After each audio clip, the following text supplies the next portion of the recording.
I just got the Storlux pot and pan organizer because my pots and pans need a little bit of help.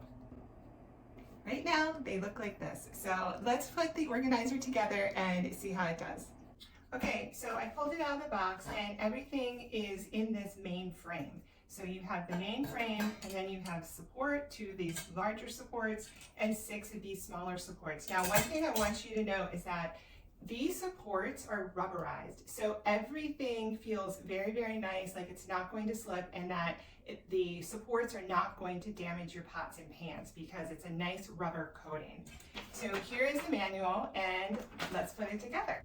Okay, so the shorter, lower to the ground support goes into the first slot here, and then the other support, it's a little bit deeper, goes into the second slot.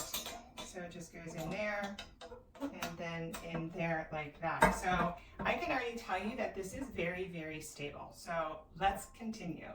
All right, so then all you do is put in these dividers according to the size of your pots and pans, really. So I just put that one there, and then I could put this one into slot number 3.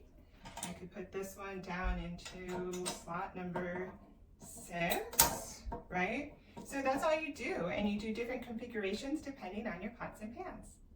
Okay, so this is method A. This is supports on both sides and it's vertical, and let's check out the other 2 methods. Okay, so this is method B. It's all on one side, as you can see. So if you have a shallow cabinet, then this can go right up against the back of the cabinet or the side of the cabinet, and you could do, say, all lids, or you could do frying pans. This method B would work really well.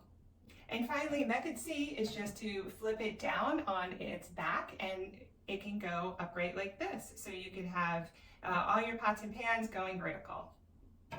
Okay, so there you have it. There's the finished product. It's super sturdy. Love the rubberized feet and how durable it is. And it's a great product. And that is my honest review.